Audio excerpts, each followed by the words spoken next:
let me know if you get up in here.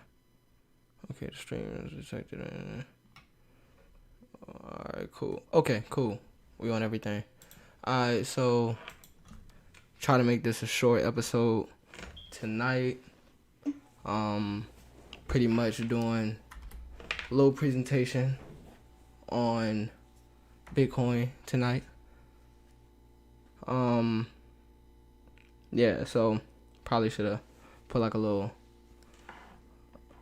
name up there, a little title or something, but it's whatever. Y'all gonna see what I'm talking about.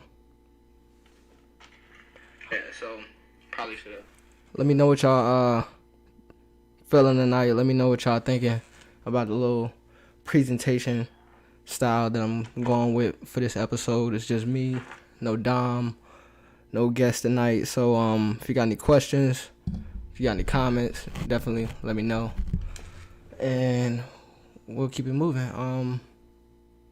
Let's see.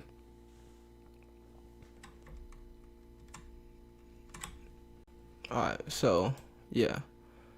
So I'm gonna just keep this up in case anybody comment anything. So basically, this presentation or this episode is about Bitcoin. Why Bitcoin and other cryptocurrencies will replace fiat currency throughout the world. Basically, I just felt like I've been meaning to do something like this for a while now. I've been meaning to tell everybody why Bitcoin is the future, why cryptocurrency is the future, but yeah, I never really got around to doing it. I don't really feel like I have the perfect guest. I think I was waiting on that perfect guest, but I really don't know anybody in my immediate circle that's like willing to talk about this, or that's like knowledgeable enough to talk about this even. But if I do, hit me up. Like I said, I love to have you on as a guest, and we could talk, we chop it up about top coins, the whole blockchain space, and everything in between. So basically, to get it jumping though, like I said, the episode is why Bitcoin and other cryptocurrencies will replace fiat currency throughout the world. I think it's a multitude of reasons why Bitcoin is the future and why cryptocurrency in general is the future. Bitcoin is more like digital gold, but we'll get into the reasons why I feel like the whole space is taking over, because it's not just Bitcoin, it's a lot. So number one, I wanted to start with this: crypto solves problems. Basically, it's digitized money. Like, it's completely digital from A to Z. You don't got to worry about all of those common issues that you have when you're dealing with cash, like losing your wallet or losing your money, or somebody's robbing you or anything like that, because all your money is digital. So it's on your phone, it's on your computer, it's on your wallet, your physical wallets, your paper wallets, and things like that, which I'll get into later on in the presentation or the episode. But pretty much, yeah, just know that it's all digital. It's completely different than what you're used to. And encryption on top of that. In theory, you can say that these digital wallets are more secure than traditional regular wallets or accounts, because basically, like I said, the encryption, which includes, might be biometric, might have fingerprint, which is traditional with the phones nowadays, especially the iPhones, or it might be some your not your eye print, but you know what I mean. It might be your eyes. They might use your eyes as your form of encryption or authentication when you're getting in your actual account or wallet. And you might even you're gonna have passwords. In a lot of cases, you're gonna have these codes, these long 12-word backup codes that you have to write down in a lot of cases. And in those cases, I would suggest writing those down and storing them somewhere safe, like a safe, or maybe some special hiding spot you got, in somewhere in your home or something. But pretty much, Yeah, use different ways to store your wallet. And like I said, I'll get into all of that later on. I'm kind of getting deep into it right now, but it's accessible. On top of that, you know, the crypto exchanges operate 24/7, so it's a whole lot of different types of wallets available and ways to store your money. And also, coins can be sent and received at any time from anyone, pretty much. You don't have to worry about borders or, anything like that blocking you, or time periods. Maybe, MoneyGram's only open from this time, or, no, it's not like that. No, it's more like Cash App, where it's 24/7. You can send money, receive money at any time. Yeah, and the fees are, it depends on which coin you're sending, kind of what the fees looking like, and what exchange, or what medium you're using to send coins. It kind of gets deeper into it, but the fees are typically low. Like, you don't have to worry about paying a lot of money to send, you know, um, crypto or coins a lot of places. And the ownership part, as far as the ownership, you got hardware, paper, and desktop mobile wallets, which all offer users the option to hold their own keys, which give them full control over their coins or tokens. And this is unlike banks and credit unions, where your money is stored by a centralized entity. The only thing similar to that in crypto would be kind of like exchanges, where you're storing you have crypto stored at Coinbase or Binance, or I don't know, Qcoin, or what's the word of it, Bitfinex, anything like that, any exchange that's centralized and owned by a specific entity, even Robinhood, Gemini, things like that. Those different apps, you have a centralized entity that's actually holding your tokens. So you need to also keep that in mind. If their security isn't the best, or they're not the most reliable exchange, I wouldn't want to keep my coins on certain exchanges. But if you're trading and all of that, if you're active, that's different. But if you plan on holding your coins, not doing anything with your coins or tokens for a while, I would suggest keeping your coins in a wallet, whether that's hardware, paper, or desktop mobile wallet. So, yeah. Now, some examples of some different exchanges. You got your centralized exchanges, which is like Coinbase, Binance, Qcoin, Bittrex, etc.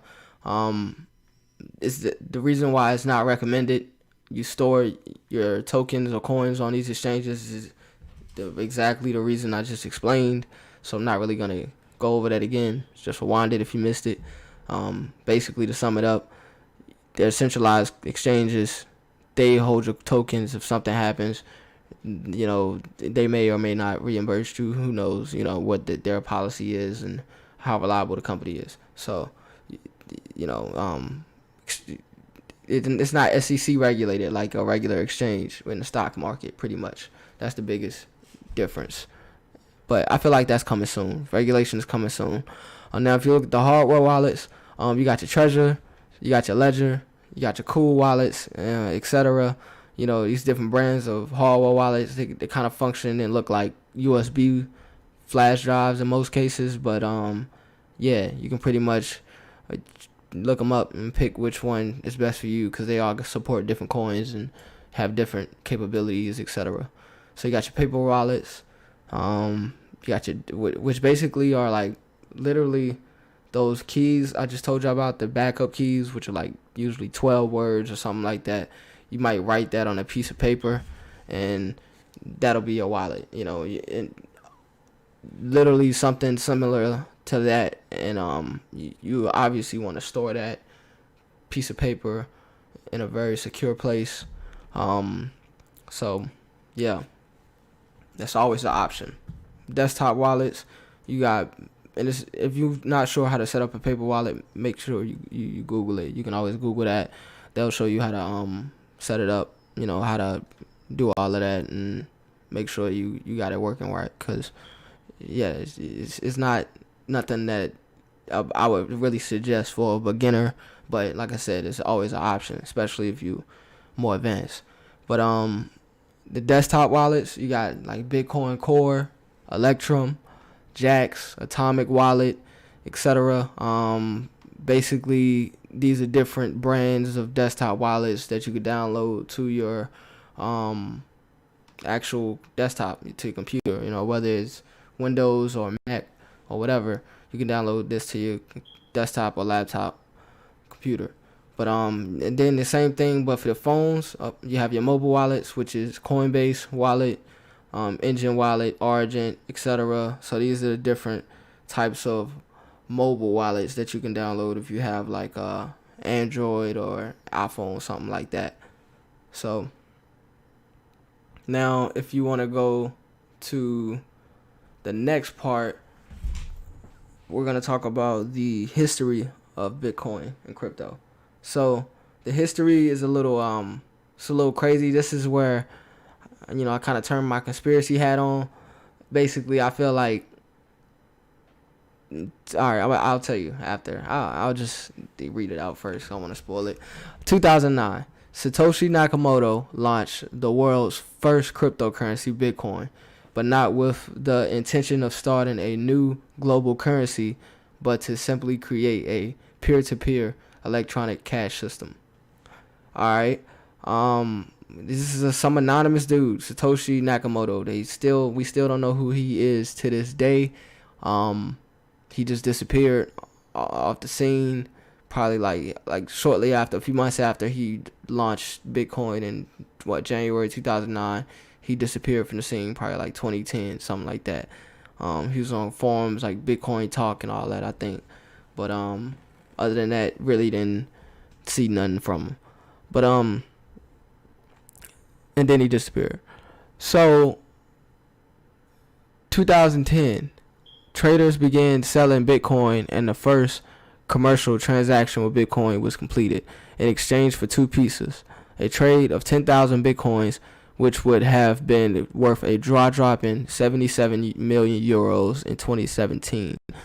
And so basically, Bitcoins was worth a few pennies back in 2010, probably like 10 cents, something like that.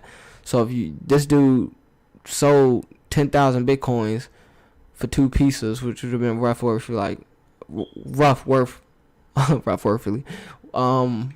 rough, like, okay, you get what I'm saying. All right, I'm not gonna keep saying that. And yeah, roughly worth like shit, $100 million, I guess, nowadays, but it was back then, it was like $20. I can't believe I couldn't say that. I really messed that up like a million times. But yeah, how sometimes you get tongue tied on like regular sequences. Yeah. 2011, cryptocurrencies started to catch on, and many start creating their own cryptocurrencies, which are known as altcoins, offering greater anonymity, speed, and other benefits. So altcoins are basically what you would call the different types of coins that have came since Bitcoin, whether it's Ripple, Dash, NIM, or shit, Cardano, Link, Ethereum, all these different altcoins that you got now, besides Bitcoin, that are, definitely on the come up. You're definitely making a lot of people a lot of money, in the markets. But people just don't really know about it because Bitcoin is the top one, rightfully so. And so 2013, after reaching an initial record value of over 750 euros per Bitcoin, it experienced its first decline in value, plummeting by 70%. So this is around the time it hit $1,000 in the US. It hit $1,000 US dollars around this time. And then after that, it crashed. This was the first bear market per se after its first real bull run. Peaked out at, like I said, $1,000. And so the bear market started. It plummeted to like $200 roughly. Maybe even touched 100 something. but then it bottomed out and then it started going back up, right? And so 2014, leading Bitcoin exchange Mt. Gox, who at the time handled over 70% of all Bitcoin transactions, was the target of a major heist which saw them lose 850,000 Bitcoin. This was hundreds of millions. This was like 400 some million. Yeah, this was $400 million heist, pretty much. And so they lost most of their Bitcoin, or all of their Bitcoin. I don't know. I wasn't into the space back then, but basically, this really devastated everybody pretty much, because most people, most small time traders, even the mediums and bigger size traders in a lot of cases lost like all of their money or most of their money, because this was the main exchange back then, so. And then 2016, and once you lose Bitcoin like that, it's gone. Like, the person who stole it, of course they got it. Like, there's really no way really to get it back in those cases. So that's really another reason why a lot of people are like, not really with the shits, because it's real easy if you don't know what you're doing.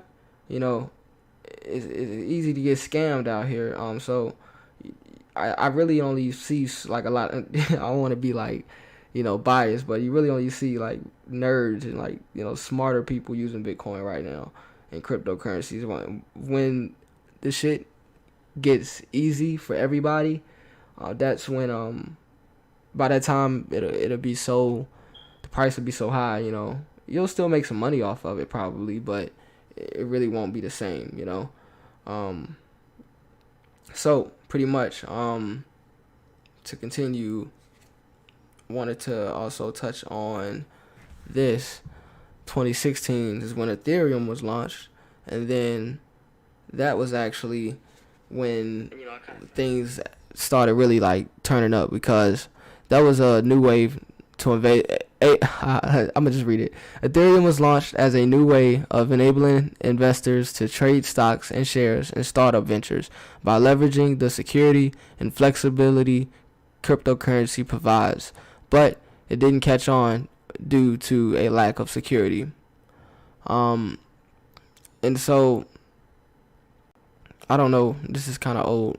I thought this, like, I read this at first, but I really thought this joint would have touched on like Ethereum's actual rise right here, because we're actually, but obviously Ethereum right now is like snapping. I'm gonna just tell y'all this right now.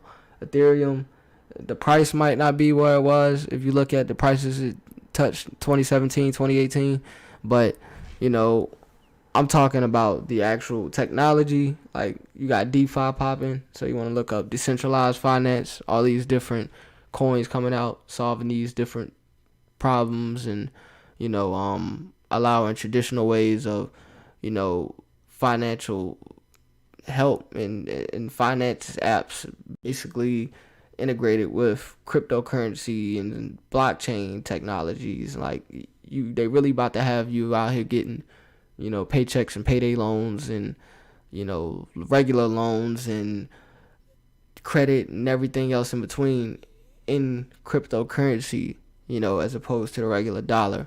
And that's where the decentralized finance aspect, which is built on top of Ethereum, comes into play, because Ethereum is pretty much like the internet right now of crypto. Like you can write apps, you can launch dApps or decentralized apps directly through Ethereum right now, and that's where a lot of these different apps for the phones and for your computers is coming from. So that's why I really didn't care for this part right here. But 2017 saw the combination of increased commercial use and an increase in public interest. 2017 saw the cryptocurrency gold rush, resulting in Bitcoin increasing in value by almost 20 times. That's when it went from, roughly $1,000-$2,000 beginning of 2017 to like 20,000 at the end of 2017 when everybody was on it. And 2018, was when the whole crash started and the bear market started. And now after 2 years of a bear market. No, I would actually say it didn't really last that long, actually, because it bottomed out. Bitcoin bottomed out at 3,000 December 2018.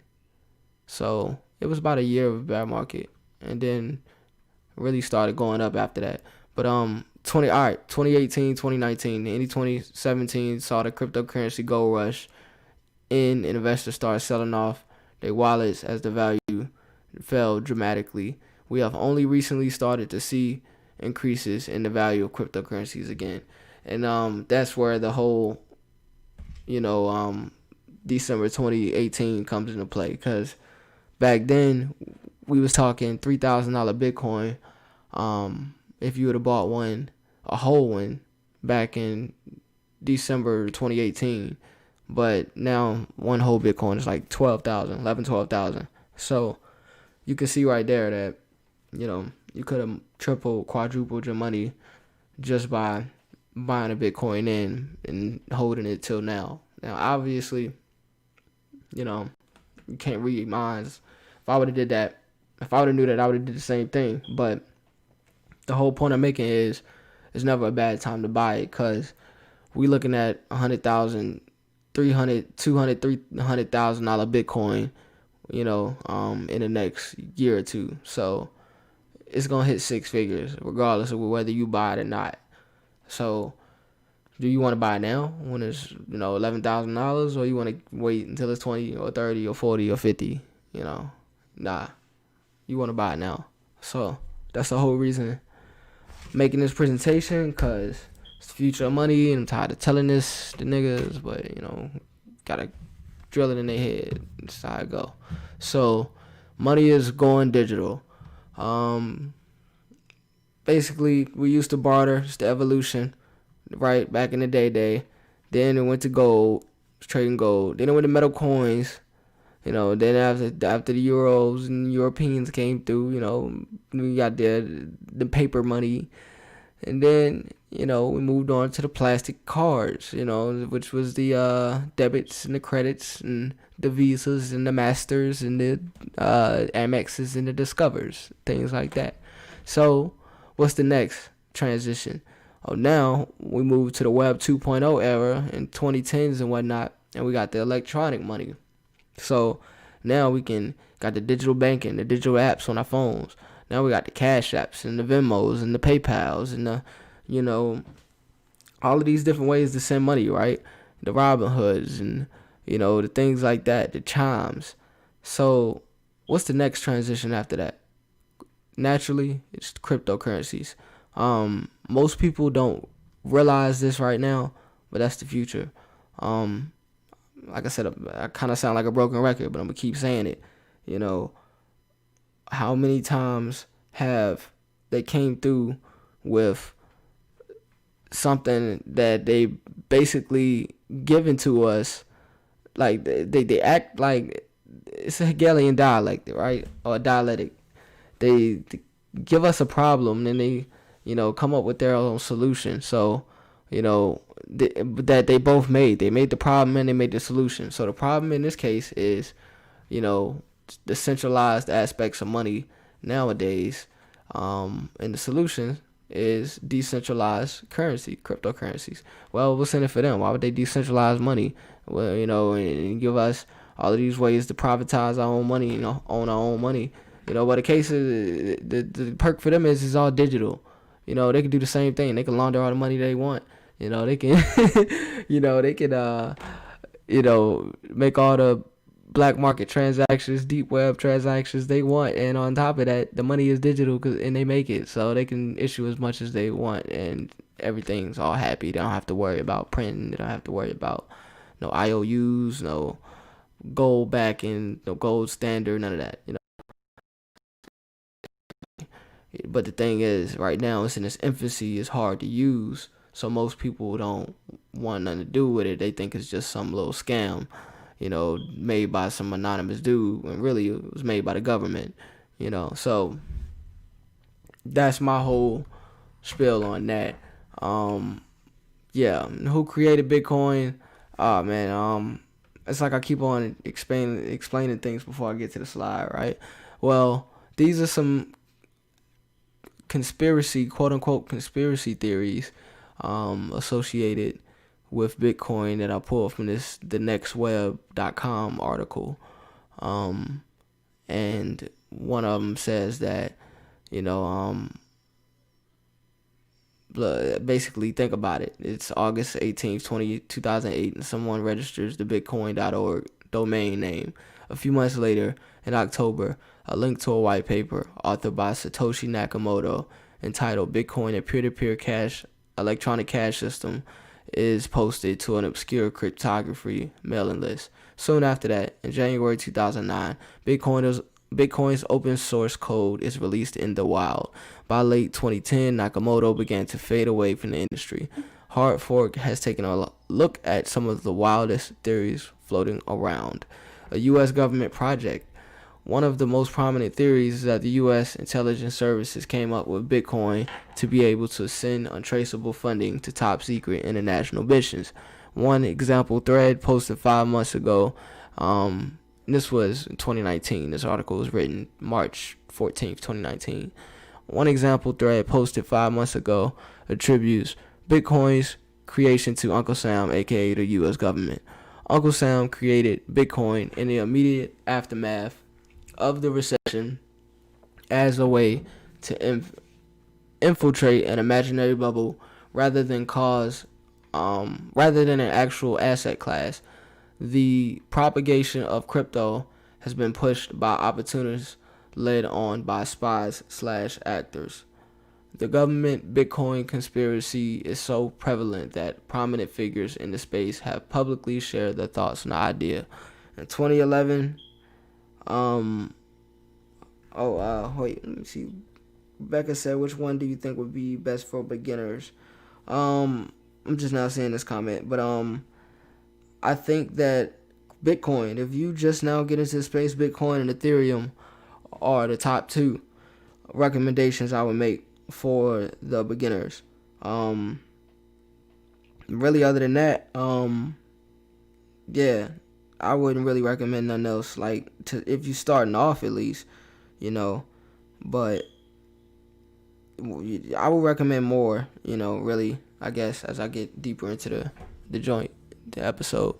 But yeah, the government Bitcoin conspiracy is so prevalent that prominent figures in the space have publicly shared their thoughts on the idea. 2011, Ethereum's co-founder Vitalik Buterin posted on industry forum Bitcoin Talk to say that he wouldn't be surprised if the NSA had been involved in cryptocurrency's creation. Buterin clarified his stunt following an article last year. In a tweet sent to hundreds of his thousands of followers, the young entrepreneur curiously said, "My opinions have obviously changed a lot since then." Because you working with you're working for the boys now. Obviously, his opinion would change. He's like the biggest space in crypto right now, or at least one of them. Definitely top 5. But so the brother of notorious Colombian kingpin Pablo Escobar, who launched his own coin last year, has also claimed Bitcoin was created by the U.S. government. He did so in a self-written book explaining the world would eventually learn of the U.S. government's creation of Bitcoin and that the CIA was readying to dump its holdings en masse to drive down the cryptocurrency's value and ultimately destroy it. And maybe that may be true, but that ain't happening no time soon. If it is, and by no time soon, I mean in the next 5-10 years. You got plenty of time to buy it in the short term. Just get on and stop being lazy. And the Chinese angle. A lot of people say that Bitcoin was made by China. Shit. I'm pretty sure Trump even said it before. So yeah, I'm not really gonna get into that too much. Some people say that Bitcoin is the government, is the devil. Basically, some people say that it's the Antichrist. It's linked to a religious belief based on the Christian Book of Revelations, where Bitcoin is considered to be the mark of the beast. The mark of the beast originates from a story in the Bible's New Testament. It says earthly beings would need to get a mark on their bodies in order to buy basic necessities. The mark is compulsory from everyone, the great, the small, the poor, and the rich.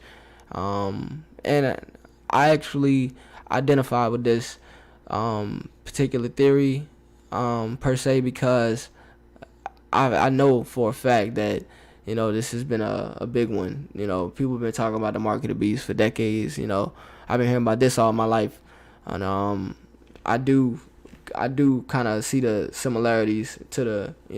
But I feel if that's the case, we already got the mark of the beast. The debit cards is the mark of the beast. The chip is definitely the mark of the beast. If you want to put it like that. All of this, the smartphones, all of this is the mark of the beast. It's like they got us already anyway. They just changing forms. They might actually end up putting this shit once they try to put it in your skin, in your hand, in your head, the chip in your head and all that. That's when I'm saying no. Nah, that's when you gotta draw the line. But cell phones and all that, that's cool. But so Bitcoin is actually AI. Yeah, a lot of people say it's rogue AI that went crazy and started doing its own thing. And Bitcoin uses the allure of money to trick people into expanding its network and processing power. Would it be possible? The reason for Bitcoin code to be so perfect is the fact that the code wasn't created by a single extremely skilled developer or even a team of developers. So yeah, a lot of people think Satoshi Nakamoto is the name for the actual AI that created Bitcoin. Now, it could be possible. AI is definitely, the people that run the world is giving AI too much free reign. I don't know why they're doing that. Maybe that's a plan with it, but who knows? So anyway, we just gonna keep it going. Now, other cryptocurrencies, this is the part that I wanted to tell y'all about before. The other cryptocurrencies that we need to basically be focused on are usually in the top 10, 20, things like that, because they have high market caps. This is the top cryptocurrencies by market caps. So it's basically the amount of money that's invested in these cryptos in total at this current moment. So I took this screenshot like a week ago or a few days ago, something like that. So at this moment, it's roughly $200 billion invested in Bitcoin. $200 billion. And we had 11,000 because of the circulating supply. It been 18.5 million coins out there, and that divided by this market cap pretty much puts us at this price of $11,488 or something roughly, around that number. And so that's how those numbers work. And the change 24 hours is just what has it done in the last 24 hours. So that's basically saying that Bitcoin was up 1%, 1.24% in the last 24 hours, price wise. And it's the price graph over the last 7 days. This is a screenshot I took from what's the name of that website? Coin Market Cap. Yeah, Coin Market Cap. .com. And so as you can see, Ethereum is number 2, 43 billion roughly. They got 112 million coins in circulation. That's why they price is at $388. And the volume in 24 hours is just the amount of volume that this coin got in the last 24 hours, buys and sells, things like that. So pretty much it's like, I feel like a lot of people get caught up in the prices of coins, but you got to focus on the circulating and total supply, but mainly the circulating supply. You got to focus on things like that along with the market cap. Like, that's how you get the price, is by looking at the supply of the coin along with the market cap, and that, because those things determine the price, and that way you can get a better idea, because it might be a coin that's there is a coin out there that's like $30,000 right now. So you would think it's like a Wi-Fi, Yearn Finance or something like that. So you would think that coin is better than Bitcoin, but no, there's only like 600 of those coins out there, or 1,000 of them in total. So yeah, it's gonna have like a big ass price, because there's not a lot of coins out there. But yeah, Chainlink, another coin I recommend. Let's see, Cardano, I recommend them. Tezos, Stellar's cool, but yeah, Tezos, Cardano, Chainlink, Ethereum, Bitcoin are like the main ones I recommend out of this. Litecoin, a lot of people buy Litecoin because it's cheap, but I don't know. I really ain't a fan. I especially ain't a fan of no Bitcoin Cash. Don't buy no Bitcoin Cash. You're gonna end up losing money probably. Or Bitcoin SV. But yeah. So anyway, cryptocurrency. What is cryptocurrency? It is digital cash for the digital age. Like I said, similar to regular money. Think dollars or euros, but it's digital only. So there's no bills or coins to carry around. It's different from regular money because you can transfer them electronically at all times, right? It's managed by a network of computers instead of the government. It's based primarily on supply and demand instead of the government issuing it. It's secured by a network of computers verifying the transactions instead of third parties like banks and governments. There's no physical coins, and you can still buy things with it, but only where merchants accept it. And if you're watching, LARGE accepts crypto. We accept Bitcoin, Ethereum, Litecoin, and I think Bitcoin Cash as well. Yeah. So LARGEClothing.company, LARGEClothing.co, and LARGEClothing.company. So check us out. Get your favorite outfits. We got new collections dropping soon, and you can all get it with crypto. So yeah, and we ship worldwide. Now, what can I do with cryptocurrency besides buying and selling cryptocurrencies? You can shop. Like I said, over 100,000 merchants accept Bitcoin, including Microsoft, Overstock, and Newegg. You can eat out with it at thousands of restaurants using Bitcoin and Bitcoin Cash. You can donate to causes. You can gift it. You can send it, to your friends and family. You can tip someone that you see, authors, musicians, other online content creators. They might leave their Bitcoin addresses or QR codes, so you can tip them. You can travel the world with it because it ain't tied to a specific country. Traveling with your crypto can cut down on the money exchange fees. Is apparently a small thriving community of crypto nomads who primarily or sometimes exclusively spend crypto when they travel.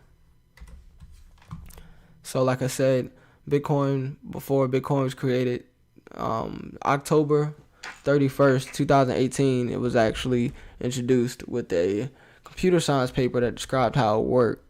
And it was actually launched on January 3rd, 2009, when the code was released and the first Bitcoins appeared.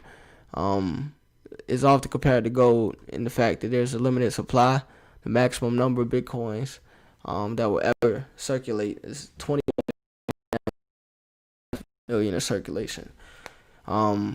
So unlike gold, however, Bitcoin is digital, making it far easier to divide, transfer, and store.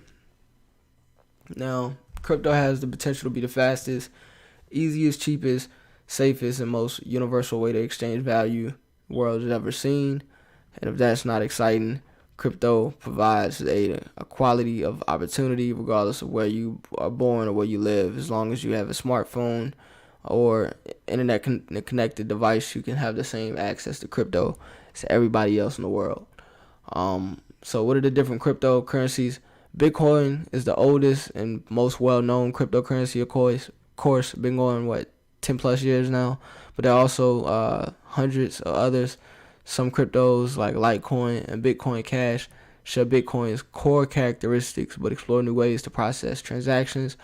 Others offer a wider range of features. Ethereum, for example, can be used to run applications and create contracts.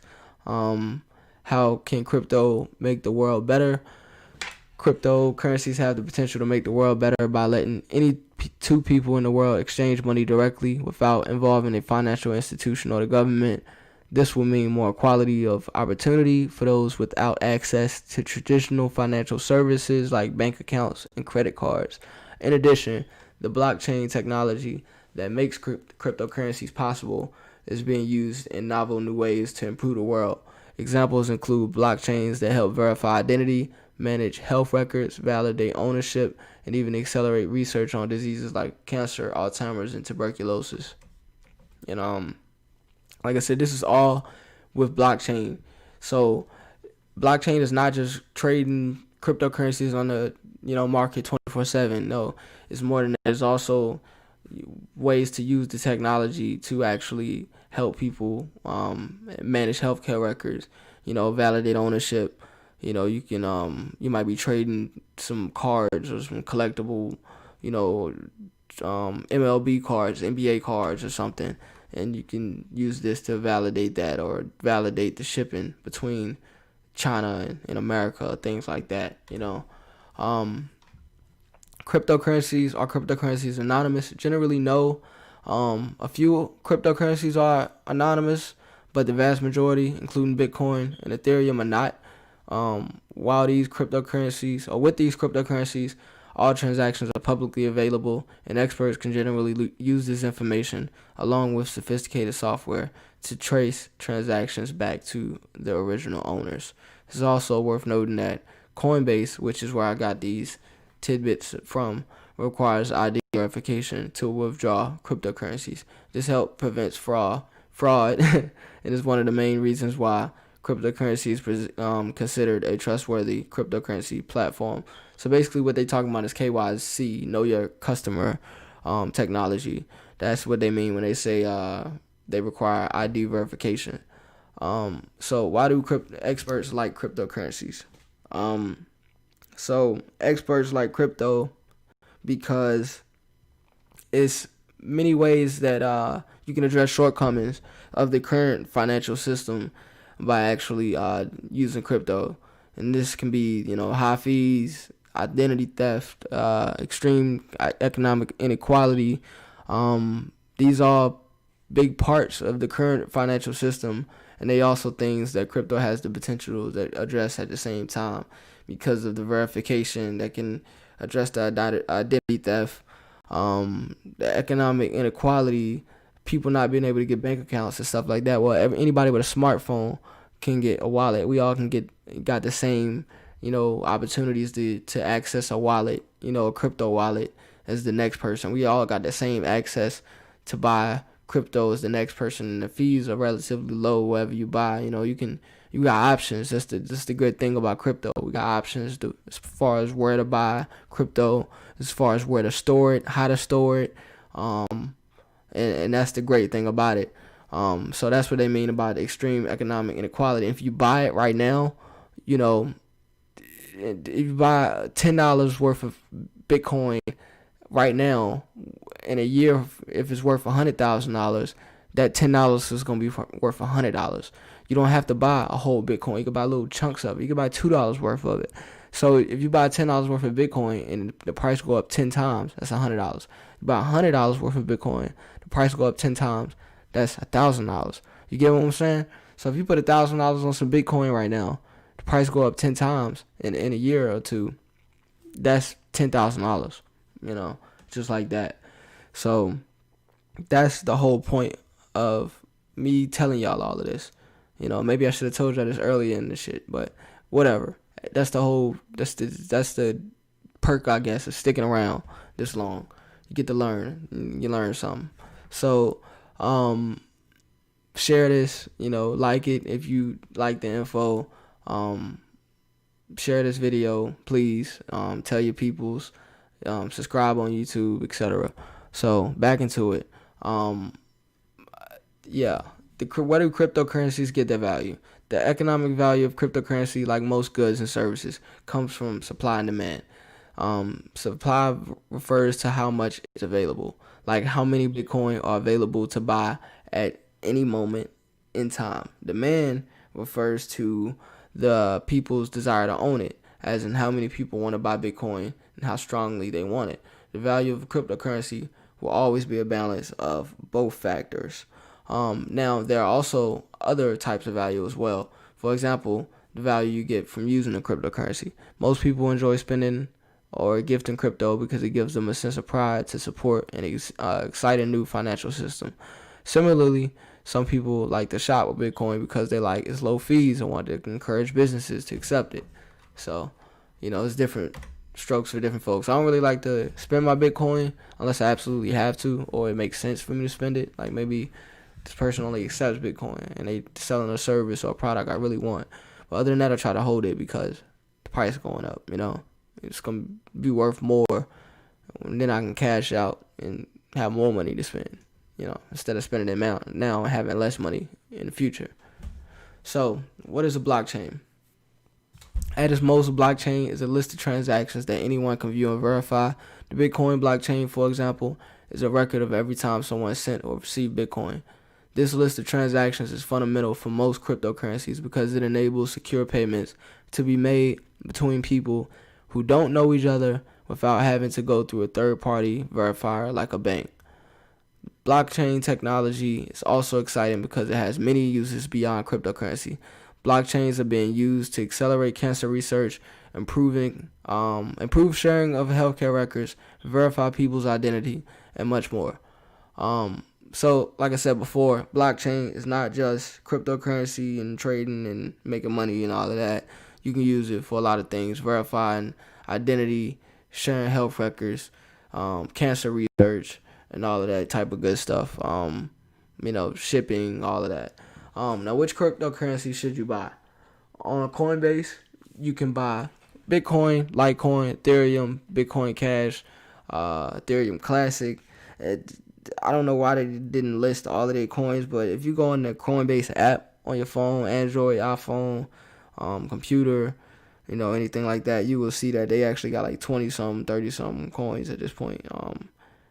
So I ain't about to list them all, but they got basic attention token, Zcash, XRP, Ripple, Stellar Lumens, Augur, EOS, Chainlink, Tezos, DAI, Dash, Compound, Orchid. They got a lot of coins. So, just download the Coinbase app. I'm actually put my referral link in the junk. That's what I should have did. Put my referral link in the junk. I'm gonna do that like ASAP. And so what you gonna be able to do is like just click the link for my referral link in the description, whether you're on YouTube, Facebook, whatever, and you'll be able to sign up for Coinbase. And once you spend your first $100 on Bitcoin, we'll both get like $10 a free Bitcoin. So that's just something they do. Simple referral bonus. So a little plug in, just got that in. But as far as crypto, they say why they can't recommend one cryptocurrency over another. They can share a few approaches that can help you decide which crypto is right for you. One simple option is to buy some of each cryptocurrency. It's a straightforward way to get started without playing favorites. Another good option is to ask yourself what you're hoping to do with your crypto and choose the currency that will help you achieve your goals. For example, if you want to buy a t-shirt with crypto, then Bitcoin might be a good option because it is the most widely accepted cryptocurrency. On the other hand, if you want to play a digital card game, then Ethereum is a popular choice.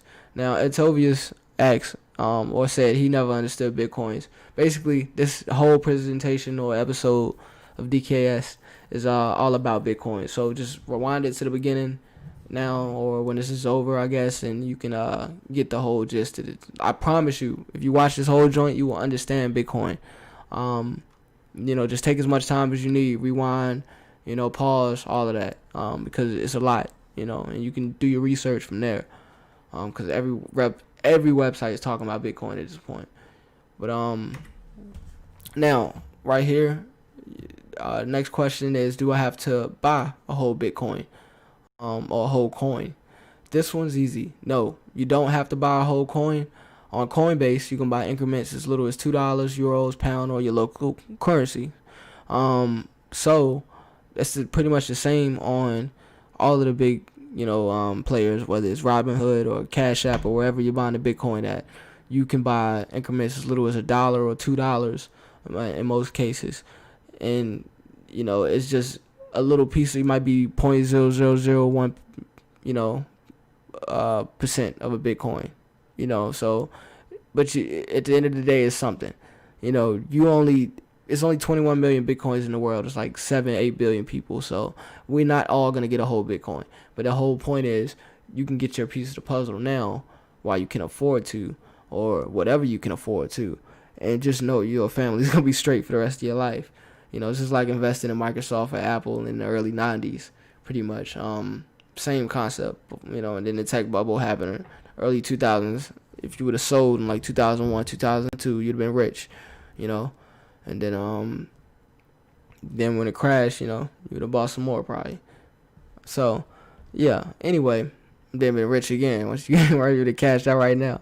All right, so what is cryptocurrency mining? Mining is the process of validating other people's transactions with a computer and then adding them to the long public list of all transactions known as the blockchain. In exchange, people get rewarded with cryptocurrency. Anyone with a computer and an internet connection can become a miner. But before you get excited, it's worth noting that mining is not always profitable, depending on several factors, such as which cryptocurrency you're mining, how fast your computer is, and the cost of electricity in your area. You may end up spending more on mining than you earn back in cryptocurrency. And this is also because mining rigs cost like hundreds, if not thousands of dollars most of the time. The best mining rigs cost at least like $2,000 most of the time. So, and Tovius also asked, so it's pretty much like stock. Yeah, the investing part. If you want to buy Bitcoin, yeah, you can hop on Coinbase or, Coinbase Pro, Binance, Gemini, Bittrex, Qcoin, all these different exchanges, and sign up and buy Bitcoin, all these different other coins 24/7, unlike the stock market, and the prices fluctuate way more than the stock market too. We talking 5-10% swings every day, sometimes 20% swing in a day, which is typical in crypto, especially during periods of high activity, like right now. So pretty much, yeah, that's just that part of it. It's a whole lot more to it. The technology underlying technology is gonna change the whole world as we know it. Finance, healthcare, shipping, retail, everything. All of this Apple Pay stuff, we're gonna be using the same type of things, but with Bitcoin and cryptocurrencies in the next few years. Like it's gonna switch fast. Now, what's the best way to store cryptocurrency? Storing crypto is similar to storing cash, which means you need to, and like this video, share this video if you like it. If you're learning something, like it, subscribe to me on YouTube, link in the description to my YouTube. So, as part of our commitment to customer security, Coinbase leads the industry by holding 98% of its crypto in offline storage that is encrypted and copied to drives and paper backups that are distributed in safe deposit boxes and vaults around the world. If that sounds like a lot of work, that's because it is. Their number one platform priority, blah blah blah, is to be the most trusted platform, which means security practices are continually evolving as they evaluate and adjust their approach to the ever-changing security landscape. One thing I will say is, if you're a beginner, fuck with Coinbase. Just download Coinbase and get on the app, because they are the best. They're the most user friendly. They're the most secure. They got your money straight. Just as long as you don't do nothing stupid. Turn on 2-factor authentication, and don't tell nobody what you buying and that you dealing with Bitcoin and what coins you buying and how much you buying, and don't be posting that stuff on the internet, posting screenshots, because that's stupid. Basically telling people how much money you got and, hey, come rob me. Just like in real life. So don't do that. Turn on 2-factor authentication. And Coinbase is really the government, low key, but that's how you could trust them. They only thing is as far as like not losing your money. But other than that, they're gonna report you to the IRS if you are making like over $20,000 in a year with crypto on their platform. They'll report you to the IRS for taxes. So make sure that you get your tax stuff in order, whatever you got to do. But yeah, so Bitcoin could hit 300,000 in 5 years even without institutional adoption. Basically, for the last part of the actual presentation, episode, I wanted to actually show you guys how all of the analysts are predicting Bitcoin is going to hit 100,000, 200,000, 300,000 in the next year or two. And this is a Forbes article from June 8th, 2020, from a couple months ago.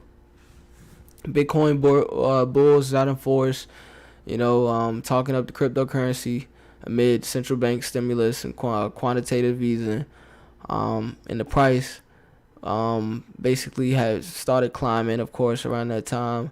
And now this crypto pioneer was predicting that Bitcoin was going to soar to 300K within the next 5 years, even without Wall Street's institutional support, which is coming, honestly. I expect them to regulate it within the next couple of years, the way they're moving, because they was talking about issuing a digital currency of their own, when the recession, or the virus happened, and they had to do the stimulus checks. Democrats was, at least. But so basically, this dude saying that he said 100,000 doesn't seem too far off, given that we already crossed 10,000 a few times. If you expected $1,000 years back, and 10,000 seemed crazy, So basically, I'm not gonna read the whole article, but you can pause this, and read the article if you want to. But a lot of people are sounding just like I can't tell you how many articles I've read just like this in the last 3 years. This is probably like the 50th to 100th article. Probably like the 100th article. Maybe the 200th. Who knows? Like, I read articles like this, all the time. Now, this is something I read off Cointelegraph.com. This is another outlet, crypto news outlet. They had an article talking about this dude. This analyst company, BlockFi, believes that a bull run will return. And this article was from, I want to say this article was from a few months ago too. This article was probably from like May, I think. But yeah, this says the co-founder of cryptocurrency analysis company BlockFi believes that a bull run will return, propelling Bitcoin to a price of $150,000. Suggested that these gains will not be reflected across the entire market, though. Although the more solid coins will see impressive price action. So they were saying that it's like 2,000, it's like 5,000 plus coins at this point. But most of the coins is trash. Shit coins is what they call them. So really, I would only pay attention to the top 50 to 100 coins. Really, the top 20, really 20, 30. Like, if you really want to get in the nitty gritty, I'd say top 30, top 20, but, top 100, you really should be safe as far as, like, not fucking around with scams and shit like that. But, oh, man, it was so many scams popping up, like, 2017.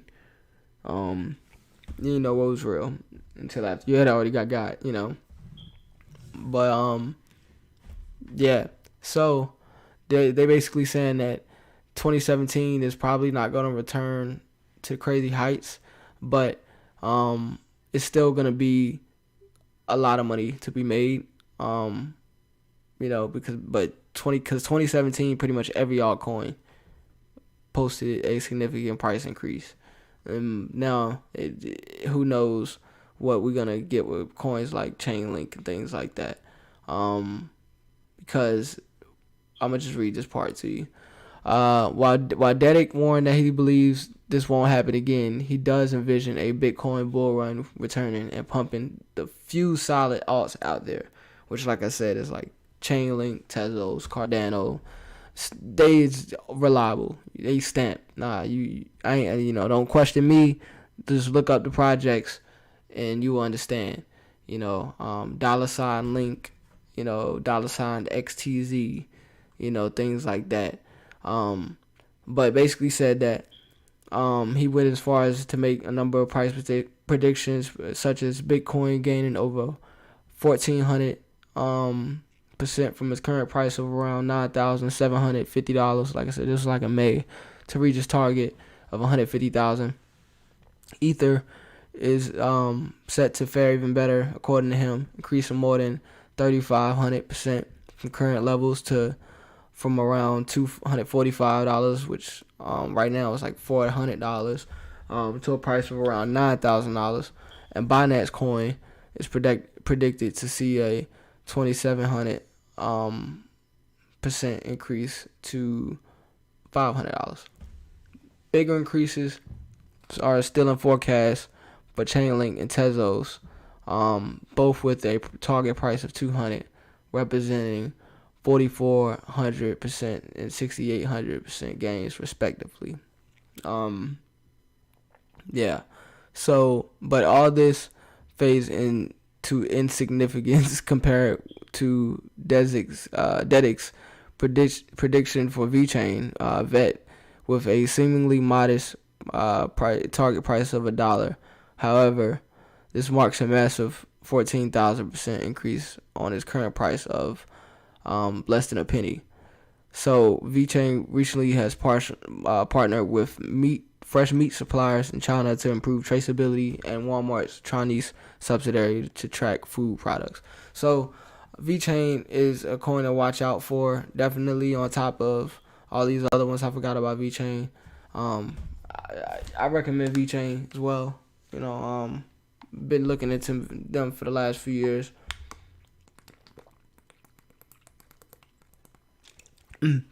Excuse me, had to get some water. But yeah, so pretty much that's the end of the joint though. So if you got any questions, yeah, that's the end of the joint. So if you got any questions or concerns before I hop off, ask them now, because I'm not going to be on here too long. So yeah, otherwise you can run this back and you can get all the knowledge you need, because I feel like I dropped a lot of it in this episode. Hashtag don't keep scrolling. Make sure you share this, you like this video, you subscribe on YouTube, like I said, link in the description, and Twitch as well. Make sure you subscribe, follow on Twitch, and yeah, tell your friend, tell a friend. I got a lot more content like this. I got more tech tip videos and all of that on my page, so just follow your boy and check me out. But yeah, I'm about to hop off of this joint because I don't think I got no more questions. So yeah, till next time.